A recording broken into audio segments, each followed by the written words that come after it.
Hello and welcome to my video, where I'm going to show you how to make a series of modern objects, a lamp, a vase and a stool, mostly using buttons, a paperclip and a wooden peg.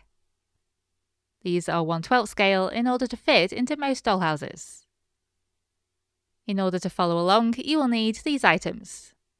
Make sure you buy wooden duffel coat or toggle buttons that don't have a hole. I bought vintage buttons off eBay.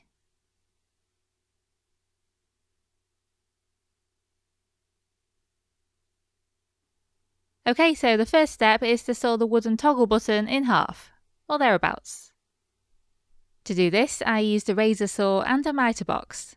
The miter box aligns the saw at either 90 degrees or 45 degrees, and it just rests on the edge of the table. Simply hold the button inside the miter box so it's pushed up against one side. Place the razor saw in the middle slots and line it up with where you want to cut. Then just saw straight through. We need to cut on one side of the indentation in the centre of the button, so we'll end up with one piece with a curved top and the other piece with flat ends.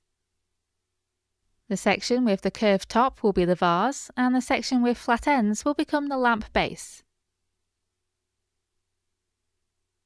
Sand all of the ends, and especially sand the bottom of the lamp stand, as you want this to be completely flat and stable.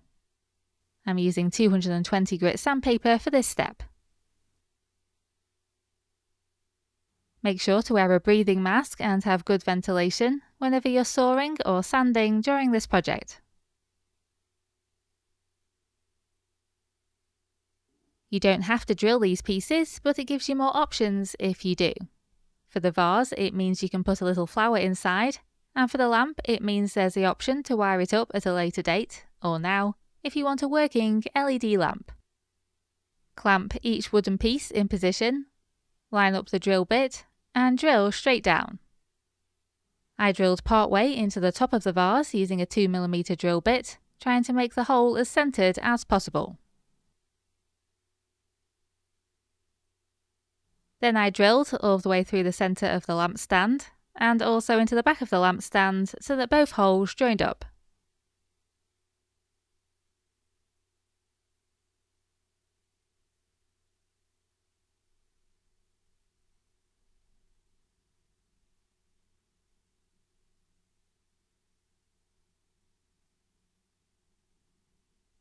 Use sandpaper all over these pieces to get a nice clean finish. This was particularly important for me to do because the vintage button I was using definitely was a bit grubby. I used the 220 grit sandpaper first, and then the 1000 grit to make it extra smooth. If you want to, you can add a finish such as a stain, oil, wax or varnish to these wooden pieces. I chose to leave mine as they are, at least for now.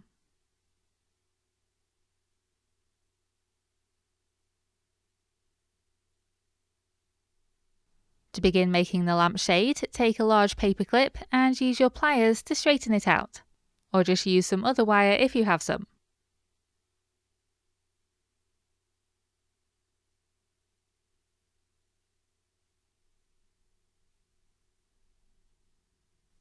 Then shape the wire into a circle that's around 7/8 of an inch or 2.2 centimeters in diameter.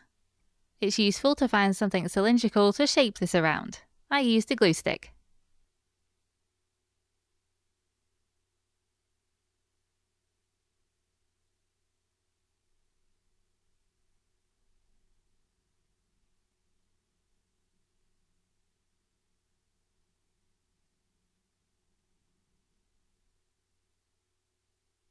Then repeat this so you have two rings the same size.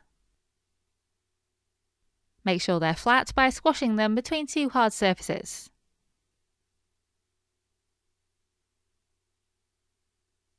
Glue each of these rings onto a piece of translucent fabric using strong clear glue. Then leave the glue to dry. Next, cut the remaining piece of wire into 3 short identical lengths. Mine each measured 5/8 of an inch or 1.5 centimeters long. The proportions of your lamp are of course up to you.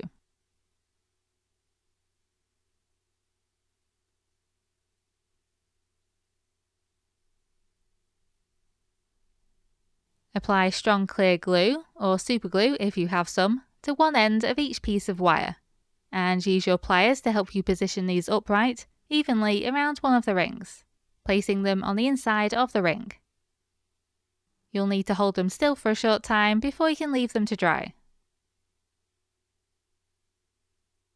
Once they're dry, apply more glue to the tops of these vertical pieces, then place the other ring on top.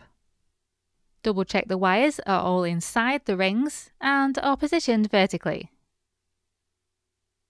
Then leave to dry.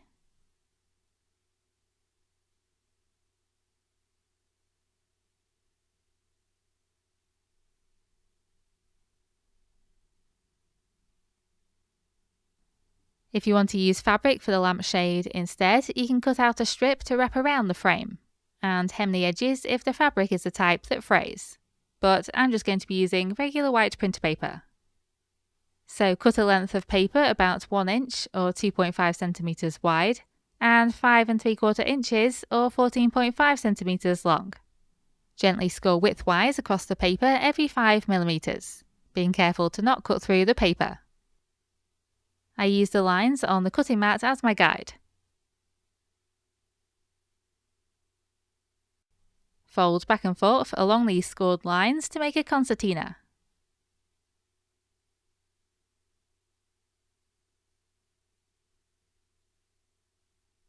Glue together the ends of the paper strip by slightly overlapping them.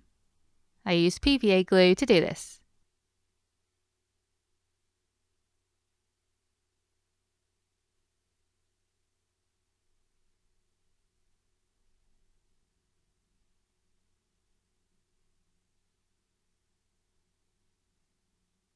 Attach the paper concertina around the outside.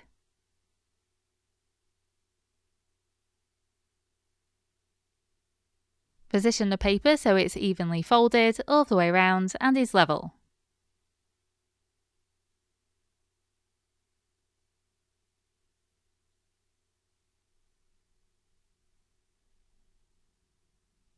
And leave this to dry.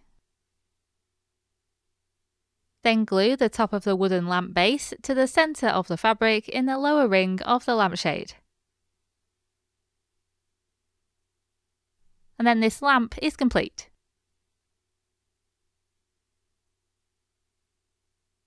And lastly, to make the stool, first remove the shank from the button using wire cutters and pliers.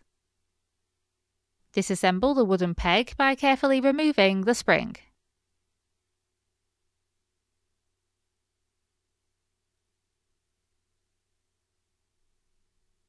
Lay each leg on its side in the mitre box and use the saw to cut off the point. You'll want to cut each piece of the peg just before the indent that's for the spring to sit in. And then you should have 2 pieces that look a bit like this. Draw a pencil line down the centre of the wider side on each of these pieces, like so, and cut along these lines.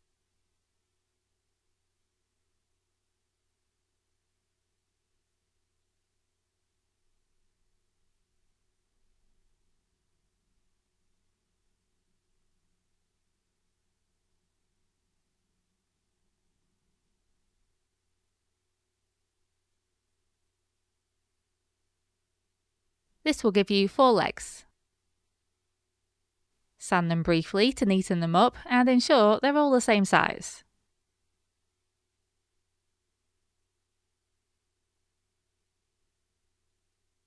Use the strong clear glue or super glue to attach the legs to the underside of the button.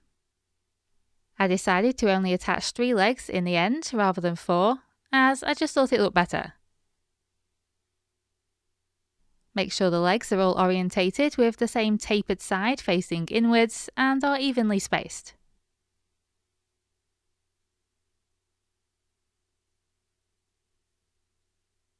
Then leave it to dry.